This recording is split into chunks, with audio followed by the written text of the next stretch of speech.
आप सोच रहे होंगे कि क्रिप्टो की जो मार्केट है उसमें थोड़े झटके हैं, तो फिर अरुण डांस क्यों कर रहा है। मुझे लगा कि अगर हालात थोड़े ऐसे बिगड़े से नजर आ रहे हैं तो थोड़ा सा आपको खुश कर दें अपनी मूव से। और वैसे भी आज हालात थोड़े से बेहतर नजर जरूर आ रहे हैं। नमस्कार, इस शो का नाम है कॉफी एंड क्रिप्टो। मेरा नाम है अरुण सिंह, बहुत बहुत स्वागत है इस शो में। और आज हम खास तौर पर जो बीते हफ्ते में जिस तरीके का स्लम्प देखने को मिला है उस पर थोड़ा सा फोकस करेंगे। बहुत सारे लोग इसे बुला रहे हैं क्रिप्टो विंटर। क्रिप्टो विंटर आखिरकार होता क्या है, सबसे पहले वो समझेंगे। हमारे साथ जो एक्सपर्ट्स जुड़ेंगे वो हमें बताएंगे कि इसकी क्या वजह हो सकती है और इससे कैसे निपटा जाए। सबसे पहले शुरुआत करते समझते हुए कि क्रिप्टो विंटर है क्या। देखिए, क्रिप्टो विंटर बुलाने क्यों लग गए लोग, वो उससे पहले समझ लेते हैं कि बिटकॉइन जो है वो $35,000 से गिरकर काफी नीचे आ गया और 50% का जो स्लंप है, जो डाउनफॉल है, वो उसने देखा अपने उस रिकॉर्ड के कंपैरिजन में जो उसने नवंबर में हिट किया था, जो था $69,000 का। अब क्रिप्टो विंटर कब कहा जाता है, इस टर्म का मतलब क्या है। क्रिप्टो विंटर यानी लंबे समय तक बिना रिकवरी के अगर मार्केट में गिरावट देखी जाए तो उसे कह दिया जाता है क्रिप्टो विंटर। इसकी वजह यह है कि मार्केट ठंडी है, तो इसलिए क्रिप्टो विंटर, वहां से यह शब्द जो है वो आया है।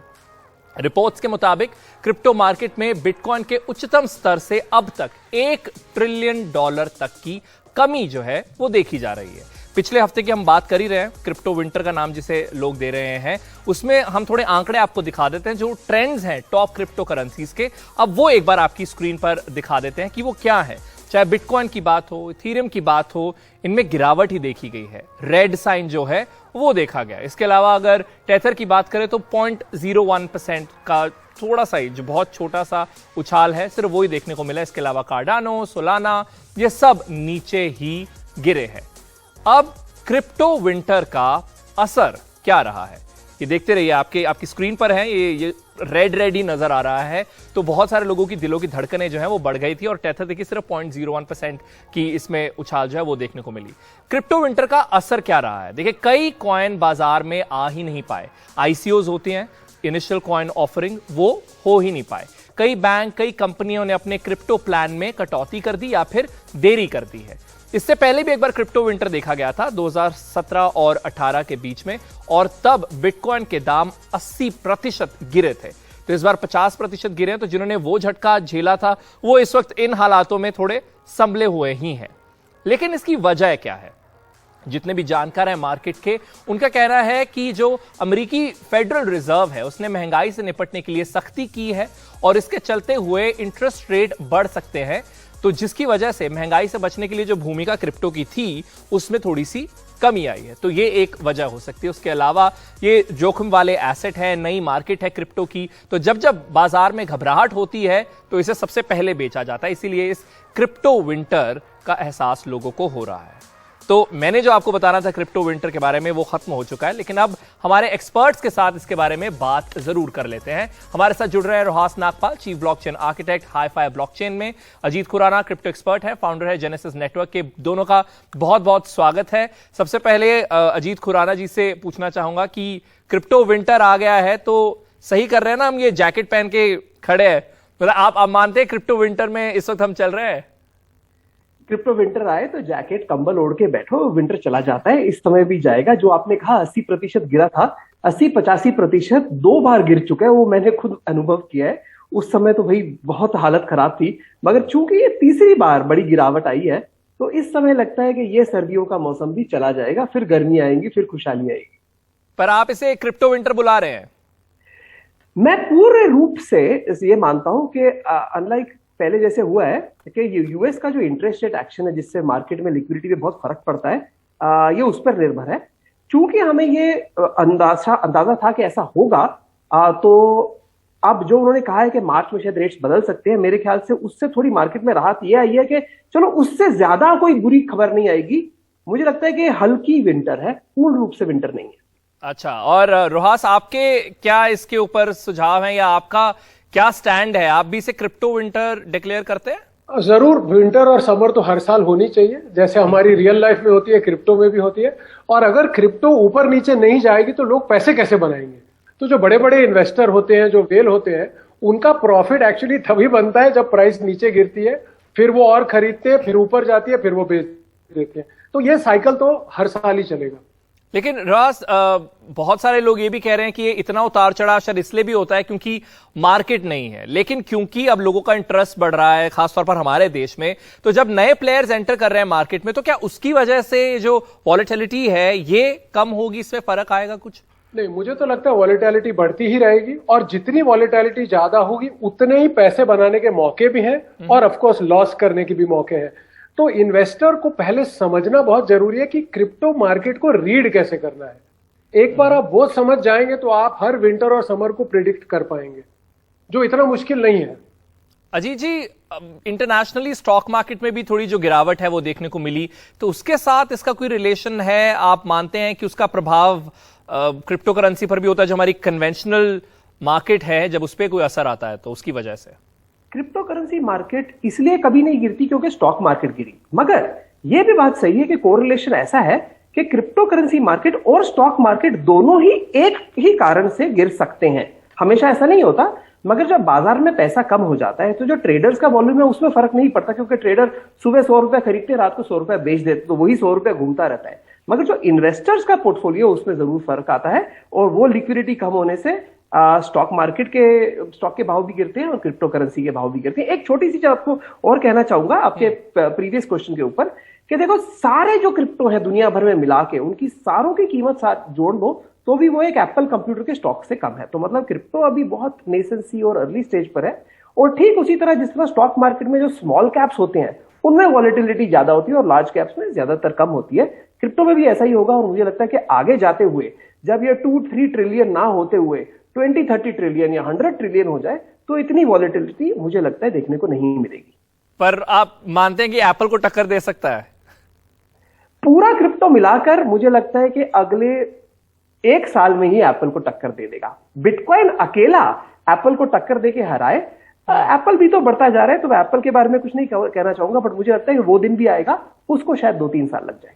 और रोहास, आपका क्या मानना है कि इसका रिलेशन है स्टॉक मार्केट के साथ? क्योंकि जानकार ये भी कह रहे हैं कि जो अमेरिकी फेडरल रिजर्व है उन्होंने महंगाई से निपटने के लिए थोड़ी सख्ती की है, इंटरेस्ट रेट में बदलाव कर सकते हैं, तो उसका प्रभाव इस पर पड़ रहा है। तो आप मानते हैं, आप इससे अग्री करते हैं? नहीं, मैं नहीं मानता हूं। मेरे हिसाब से जो ज्यादातर आप क्रिप्टो वेल्स या बड़े इन्वेस्टर देखिए ना, वो स्टॉक मार्केट में इतना नहीं खेलते हैं, उनका पूरा प्ले क्रिप्टो मार्केट में होता है। तो कभी कभी कोइंसिडेंस हो जाता है कि स्टॉक और क्रिप्टो एक साथ गिर गए, पर मुझे नहीं लगता कि दोनों के बीच में कोई भी रिलेशन है। ओके, दोनों का बहुत बहुत शुक्रिया हमारे साथ जुड़ने के लिए। लेकिन रोहास, आप हमारे साथ बने रहिए, क्योंकि इसके बाद सवाल जवाब सेगमेंट में हम आपसे कुछ सवाल पूछने वाले हैं जो जनता ने हमारे लिए भेजे हैं। अब आगे बढ़ते हैं अगले सेगमेंट की तरफ, जिसका नाम है आइए समझते हैं। एक और चीज समझ रहे हैं अब हम क्रिप्टो विंटर के बाद, जिसका नाम है डाओ। यहां इस शो पर आप क्रिप्टो करेंसी के डाओ पेज तो समझते हैं, लेकिन आज वाकई ही हम डाओ समझने वाले हैं, यानी डिसेंट्रलाइज्ड ऑटोनोमस ऑर्गेनाइजेशन।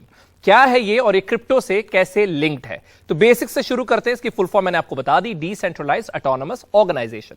ये एक ऑर्गेनाइजेशन होती है जिसके रूल्स कोड के रूप में एग्जिस्ट करते हैं। ये वो रूल्स हैं जिसका फैसला कम्युनिटी ने एक साथ मिलकर किया है। तीनों शब्द पर एक एक करके नजर डालते हैं। 3 शब्द हैं, DAO। डी से शुरुआत करते हैं, डिसेंट्रलाइज्ड, जिसका मतलब है इसमें कोई ब्यूरोक्रेसी नहीं है, कोई हायरार्की नहीं है, यानी कोई एक सेंट्रल अथॉरिटी नहीं है जो इसे गवर्न कर रही है। और डिसेंट्रलाइज्ड एक्चुअली क्रिप्टो करेंसी का भी आधार है ही। ए पर आते हैं, जिसका मतलब है ऑटोनमस, यानी इसके रूल्स कोड के रूप में एग्जिस्ट करते हैं, यानी कोई मैनेजर की जरूरत नहीं है, सारे फैसले अपने आप वो कोड ले लेगा, वो ऑटोमेटेड होते हैं फैसले। कम्युनिटी पहले अग्री करती है एक किसी रूल पर, उसे कोड की तरह उसमें डाल दिया जाता है और वो समय के हिसाब से ऑटोमेटिकली जो है वो जो एक्शन में आते हैं। तीसरा शब्द है या अक्षर है ओ, यानी ऑर्गेनाइजेशन। ये गठन है उन मेंबर्स का जिनके सेम इंटरेस्ट, मोटिव या पैशन है। लेकिन अब आप ये सोचेंगे कि ऐसी तो बहुत सारी कम्युनिटीज हैं जहां लोगों के सेम पैशन है और ऑटोनमस भी हैं वो, तो ये अलग कैसे है, डाओ अलग कैसे है? तो देखिए, ट्रांजैक्शन इसके जो हैं वो ब्लॉकचेन में रिकॉर्ड होते हैं। ये ब्लॉकचेन लिंक्ड है ये कम्युनिटी या ऑर्गेनाइजेशन।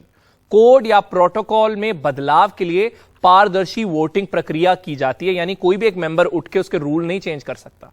वहीं मानवीय भूल को मैकेनिज्म ये वाला खत्म करता है, ह्यूमन एरर जो है उसे ये हटाता है। इसके कुछ फायदे या क्रिटिसिज्म जो है वो भी शेयर कर देते हैं। सबसे पहले फायदे के साथ शुरुआत करते हैं। किसी एक व्यक्ति के पास इसकी जिम्मेदारी नहीं है क्योंकि ये डिसेंट्रलाइज्ड है। उसके अलावा कई स्तर पर इसमें वेरिफिकेशन होती है, यानी ये कुछ हद तक सिक्योर भी है। कोड में बदलाव के लिए पारदर्शी वोटिंग प्रक्रिया है। वहीं डीफाई एनएफटीज को सिस्टम में बिल्ड कर सकते हैं। लेकिन क्रिटिसिज्म में कई एक्सपर्ट्स कहते हैं कि सुरक्षा को लेकर कुछ सवाल उठाए जाते हैं। कुछ पिछले वक्त में हमने देखा है कुछ डाउज हैं जिनमें साइबर अटैक्स हुए हैं, तो ऐसे में सिक्योरिटी पर कुछ क्वेश्चन मार्क अक्सर लगे हैं। तो ये डाओ का एक्सप्लेनर था। अब हम हमारे जो मेहमान हैं उनके साथ इस पर चर्चा कर लेते हैं। हमारे साथ जुड़ रहे हैं अजीत त्रिपाठी, ये हेड ऑफ इंस्टीट्यूशनल बिजनेस हैं आवे के। आवे एक ओपन सोर्स और नॉन कस्टोडियल प्रोटोकॉल है जिससे डिपॉजिट पर इंटरेस्ट पाया जा सकता है और आप एसेट बोरो कर सकते हैं। अमित जैन है को फाउंडर अल्टिस डाओ के। अल्टिस डाओ एक डाओ है स्पोर्ट्स लवर के लिए। दोनों का बहुत बहुत स्वागत है। सबसे पहले तो मिस्टर जैन आप बताइए कि आपका डाओ क्या करता है और अगर आप इसके अलावा और इसके यूज केसेस बता पाए। तो जैसा अभी आपने डिस्कस किया अरुण, आपने बताया काफी अच्छे से डाओ के बारे में बताया। तो मेरे ख्याल से दर्शकों को काफी हद तक डाओ के बारे में पता लग गया होगा। बट एज फार एज जैसे एप्लीकेशंस हम लोग अभी डिस्कस करते हैं, तो अपने डाओ पे मैं सबसे बाद में आऊंगा। पहले मैं और डाओज के एप्लीकेशन बताता हूं, बिकॉज डाओ का अभी भी हम लोग बोल सकते हैं कि टिप ऑफ द आइसबर्ग है। हमने बहुत कुछ देखा नहीं है, बहुत कुछ देखना बाकी है। बट हाँ, बेसिक कॉन्सेप्ट जो है वो डिसेंट्रलाइजेशन है। तो जो भी चीजों के अंदर डिसेंट्रलाइजेशन पॉसिबल है, वहां पर डाओ का एप्लीकेशन आ सकता है। तो जैसे अभी आप देखेंगे बहुत सारी कम्युनिटीज हैं, जैसे एक लिंक डाओ करके एक डाओ है जो कि गोल्फ कोर्स को खरीद रहा है through the community first approach. तो दिस इज मतलब ये एक ऑसम यूज केस है पावर ऑफ कम्युनिटी दिखाने के लिए, क्योंकि ये बहुत डिफिकल्ट है। कोई भी कैपिटल नॉर्मल कन्वेंशनल वे में नहीं खरीदा जा सकता है, बहुत ही कैपिटल इंटेंसिव चीज है। तो ये पावर ऑफ कम्युनिटी का एक वन एग्जांपल हो गया। दूसरा एग्जांपल है जैसे कि इंटरेस्ट बेस्ड डाउज है, गेमिंग डाउज है, जहां पे हर एक गेम का कार्ड होल्डर जो होता है वो एक डाउ का मेंबर बन सकता है और उस कार्ड की वैल्यू डाउ के परफॉर्मेंस के हिसाब से इंक्रीज होती है और वो एक स्टॉक या आप बोल सकते हैं एक इक्विटी की तरह वो मेंबरशिप काम करती है। हमारा जो डाउ है वो अल्टियस डाउ है, वो स्पोर्ट्स डाउ है जो स्पोर्ट्स लवर को साथ में लेके आ रहा है। तो हम लोग एक स्पोर्ट्स इकोसिस्टम को डिसेंट्रलाइज करने का कोशिश कर रहे हैं, जो कि अभी काफी हद तक सेंट्रलाइज है। पूरा इकोसिस्टम अभी काफी हद तक सेंट्रलाइज है। ओके अजीत तो जी, बहुत सारे एप्लीकेशन हैं, तो we are also trying. So this is again starting of DAO concept. जी अजीत, आपने आवे में जो डीफाई है उसे डाओ के साथ कंबाइन किया, ये कहना गलत नहीं होगा? नहीं तो देखिए, आवे जो प्रोटोकॉल है ना, जो यूज करते हैं लोग, तो वो तो डाओ से ही ऑपरेट होती है। As in its DAO manages the Aave protocol. तो मतलब कंपनी कोई नहीं है जो प्रोटोकॉल को मैनेज कर रही है। तो ये जो आवे यूज करते हैं लोग प्रोटोकॉल इंटरनेट पे, तो वो मैनेज करना, उसके सारे सॉफ्टवेयर चेंजेस और ये सब जितने भी रिस्क चेंजेस होते हैं वो सारे डाओ ही करता है। तो उसमें करीब 1 लाख टोकन होल्डर हैं जो वोट करते हैं कि क्या चेंज होना चाहिए, क्या नहीं होना चाहिए। लेकिन आप फाइनेंशियल टूल्स के साथ नहीं डील कर रहे, बिकॉज यहां हम बात कर रहे हैं जो डिपॉजिट्स है उस पर इंटरेस्ट पाने की या फिर एसेट्स बोरो करने की। हाँ, तो ये डीफाई में ना, डिसेंट्रलाइज फाइनेंस जिसे बोलते हैं, इसमें ये बड़ा एक मतलब मूलभूत फर्क है। तो जैसे बैंक है, बैंक आपका जब कोई जैसे सेविंग्स अकाउंट देता है या करंट अकाउंट देता है, तो डीफाई में ये नहीं है। डीफाई में ये है कि आप कंपनी से नहीं डील कर रहे हैं। डीफाई में डाओ जो है वो आप सब कुछ मैनेज कर रहा है। तो इसलिए आप कंपनी ने शुरू में सॉफ्टवेयर बनाया था, लेकिन अब वो जो सॉफ्टवेयर है वो पूरा, या जो भी सर्विस है वो सारी अब डाओ के थ्रू ही मैनेज होती है। तो उसमें आप जो भी आप, तो ये थोड़ा बेसिक फर्क है इन ट्रेडिशनल फाइनेंशियल सिस्टम या फिर जो अभी डीफाई और इंटरनेट पे ये बन रहे हैं। तो अगर किसी को खुद का डाओ शुरू करना है तो बताइए अजीत जी, कैसे कर सकते हैं? हाँ, तो आजकल तो बहुत सारे टूल्स आ गए ना। तो पहले तो देखिए, जो बेसिक डाओ है, एक चैट चैनल और एक नोसिस मल्टीसिग अकाउंट, एक वॉलेट है जो आप मतलब 4-5 लोग मिलकर ऑपरेट कर सकते हैं। कि उसमें आप ऐसा रूल बना सकते हैं कि जैसे मैं और तो अमित जी या हम 3 लोग जब तक साइन ना करें तब तक पैसा मूव ना हो। तो ये जो रूल्स हैं ये सारे डाओ में बड़े इंपॉर्टेंट है। तो एक basic DAO is basically a chat channel मतलब या डिस्कॉर्ड जिसे बोलते हैं या याहू व्हाट्सएप के साथ जी। आप एक बेसिक बैंक क्रिप्टो अकाउंट रखिए इथेरियम पे, जो सब लोग मिलजुल के ही ऑपरेट कर सकें। तो ये बेसिक डाओ है। इसके ऊपर फिर बहुत सारे टूल्स हैं, ठीक है। तो कई सारे मतलब नोसिस के टूल्स हैं और तो नए नए टूल्स आ रहे हैं। तो उनको यूज करके आप कोई भी डाओ क्रिएट कर सकते हैं। जैसे पीपल डाओ क्रिएट किया था, तो पीपल डाओ में एक अमेरिकन कॉन्स्टिट्यूशन की कॉपी, संविधान की कॉपी खरीदने के लिए लोगों ने एक पीपल डाओ बनाया था। तो उसके लिए सब ऑनलाइन टूल्स है, तो बहुत आसानी से आप शुरू कर सकते हैं। जी, और आखिरी सवाल अमित आपसे कि मेटावर्स और डाओ का कॉम्बिनेशन किस तरीके से आप देखते हैं? वो भी आजकल बहुत पॉपुलर है, बिकॉज आजकल एक और टर्म मेटावर्स बहुत पॉपुलर है। अमित सर वो मेटावर्स बहुत दूर है अभी, लेकिन इतना दूर भी नहीं है क्योंकि लोग बहुत फास्ट भाग रहे हैं मेटावर्स की तरफ।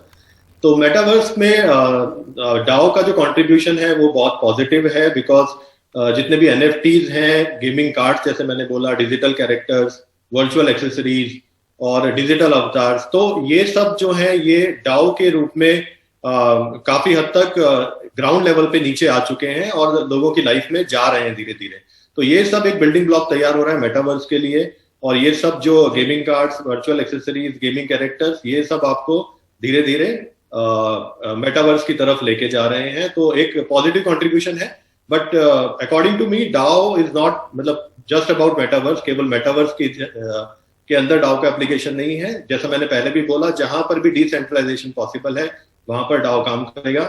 आप कह नहीं सकते, हो सकता है कि ऑर्गेनाइजेशन कल्चर को पूरी तरीके से डिसरप्ट भी कर सकता है। जी, आप दोनों का बहुत बहुत शुक्रिया हमारे साथ जुड़ने के लिए और हमारे सवालों का जवाब देने के लिए। अब वक्त है ब्रेक का, लेकिन ब्रेक के बाद आपने जो हमें सवाल भेजे हैं उसका जवाब हमारे एक्सपर्ट रोहास नागपाल देने वाले हैं, तो कहीं भी जाइएगा मत।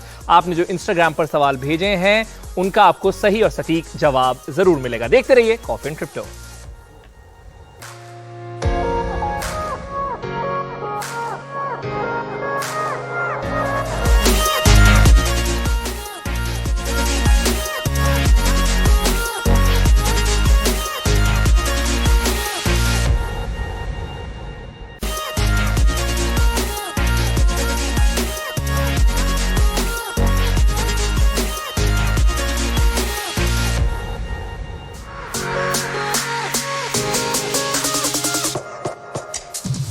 नमस्कार, आप देख रहे हैं कॉफी एंड क्रिप्टो। मैं जब नाचता हूँ मेरी टीम जो है, स्पेशली हमारी डायरेक्टर, वो बहुत ही खफा हो जाती हैं और पैर में मोच आएगी ऐसा वो बोलती हैं, but I don't know why. But फिलहाल हम बहुत मजे में कॉफी एंड क्रिप्टो करते हैं और मजे में आपसे इंटरेक्शन जो वो भी करते रहते हैं। इसीलिए आपके जो सवाल है आज हमने उनमें से कुछ सवालों को शामिल किया है हमारे सेगमेंट सवाल जवाब में। हमारे मेहमान Rohas Nagpal, chief blockchain architect HiFi blockchain के, हमारे साथ जुड़ गए आपके सवालों का जवाब देने के लिए। सबसे पहला सवाल नेहा तिवारी का है और पूछ रही है इतना उतार चढ़ाव क्यों होता है, क्यों है मार्केट इतनी वॉलेटाइल? ये बहुत कॉमन सवाल है रोहास। जरूर। तो एक्चुअली क्रिप्टो की सबसे बड़ी खासियत ही ये है कि वो वॉलेटाइल होता है, और अगर वॉलेटाइल नहीं होगा तो लोग पैसे कैसे बनाएंगे? तो जो बड़े इन्वेस्टर होते हैं वो रेगुलरली जब मार्केट ऊपर जाती है अपने क्रिप्टो बेचते हैं और प्रॉफिट बुकिंग करते हैं। जब वो डूबती है तो वो वापस खरीद लेते हैं, तो उनका प्रॉफिट भी निकल आया और उनकी क्रिप्टो उतनी की उतनी रहती है उनके पास। तो वॉलेटिलिटी तो कहीं नहीं जाने वाली, वो तो और भी बढ़ने वाली है जैसे जैसे आगे टाइम बीतेगा। ओके, फैजान का सवाल है फ्यूचर में क्या ये पैसे की तरह काम करेगा? नहीं, मेरे हिसाब से नहीं करेगा, बिकॉज गवर्नमेंट इसको कभी भी पैसे का काम नहीं करने देगी। बिकॉज अगर फिएट करेंसी की जगह क्रिप्टो चलने लग गई तो बहुत प्रॉब्लम आएंगी उनके साथ। और अगर आप देखेंगे तो कुछ टाइम में आपको दिखेगा कि एल साल्वाडोर, जहां पे उन्होंने बिटकॉइन को लीगल टेंडर बना दिया है, उनको बहुत सारी इकोनॉमिक प्रॉब्लम होने वाली। लेकिन तो वही जी तो हो सकता है ये कि जैसे अलग अलग देश अपनी सीबीडीसी बना रहे हैं, सेंट्रल बैंक डिजिटल करेंसी, वो बहुत ही मस्त, बहुत अच्छा आइडिया है, वो होगा। पर क्रिप्टो लीगल टेंडर मेरे हिसाब से नहीं होना चाहिए। मैं वही बोल रहा था, आपने एल साल्वाडोर की बात की, तो उन्होंने इसे ऑफिशियल करेंसी बनाया क्योंकि उनकी अपनी कोई करेंसी नहीं थी इंडिविजुअली भी, तो एक वो भी एक क्योंकि उनकी खुद की करेंसी तो है नहीं, वो यूएस डॉलर पे ज्यादा चलता है क्योंकि बहुत छोटी इकोनॉमी है। पर जो बड़ी बड़ी इकोनॉमीज हैं उनकी खुद की करेंसी स्ट्रांग है, तो वो कभी भी क्रिप्टो को लीगल टेंडर नहीं बनाएंगे। अगला सवाल बड़े इंटरेस्टिंग यूजर नेम से lion_RF पूछ रहे हैं क्रिप्टो एनालिसिस कैसे करें कि कौन सा कॉइन गेन होने वाला है? जरूर। तो 5 चीजें आपको याद रखनी है। ROHAS, R फॉर रेवेन्यू, कि ये क्रिप्टो करती क्या है, और ये डेटा आपको मिलेगा उनकी वेबसाइट से और उनके व्हाइट पेपर से कि ये क्रिप्टो रेवेन्यू कैसे बनाने वाला है। O मतलब ऑर्गेनाइजेशन, तो इस क्रिप्टो के पीछे जो लोग हैं, आप उनके लिंक्डइन प्रोफाइल चेक कीजिए कि वो कैसे हैं, उन्होंने आज तक क्या क्या किया है, वो स्ट्रांग होना चाहिए। H फॉर हिस्ट्री, कि ये क्रिप्टो की हिस्ट्री कैसी रही है, मैट्रिक्स कैसे रहे। कॉइन मार्केट कैप जैसी वेबसाइट्स पे आपको ये डेटा मिल जाएगा। A फॉर एल्गोरिदम, तो उनकी टेक्नोलॉजी कैसी है, इसके लिए उनकी टेक्निकल डॉक्यूमेंटेशन देखिए और गिटहब देखिए, उनका जो सोर्स कोड। और लास्ट और सबसे इंपॉर्टेंट होता है S फॉर सोशल, उनके सारे सोशल मीडिया चैनल ज्वाइन कीजिए और देखिए कि वहां पे अच्छी वॉल्यूम होनी चाहिए और लोग पॉजिटिव होने चाहिए, तो वो क्रिप्टो में फिर दम है। जी, आखिरी सवाल, बहुत कम समय है, अगर फटाफट जवाब दे पाए। राजपूत 559 इनका यूजर नेम है। सवाल है, बहुत लॉस हो रहा है, क्या करना चाहिए? एक चीज याद रखिए, जब सारी दुनिया क्रिप्टो के गुण गाती है तो वो बेचने का टाइम है, और जब सारी दुनिया बोलती है क्रिप्टो डूब गया है तो वो खरीदने का टाइम होता है। तो अगर आप ये लॉजिक पकड़ के चलेंगे और भेड़ चाल से एकदम ऑपोजिट चलेंगे तो आपके लिए वो बेस्ट स्ट्रेटेजी होगी। जी, बहुत बहुत शुक्रिया रोहास हमारे साथ जुड़ने के लिए और इन सभी सवालों का जवाब देने के लिए। इसी के साथ ही ये एपिसोड भी यहां पर होता है खत्म। लेकिन अगर आपका कोई सवाल है जो आप चाहते हैं हम अपने एपिसोड में शामिल करें, तो आप टैग कीजिए एनडीटीवी इंडिया को। मेरा नाम है अरुण सिंह, तो आप सोशल मीडिया पर हमें टैग कर सकते हैं, वीडियो बनाकर भी भेज सकते हैं और हम अपने शो में आपके सवालों को करेंगे शामिल। इसी के साथ ही मैं लेना चाहूंगा आपसे अलविदा। Good bye.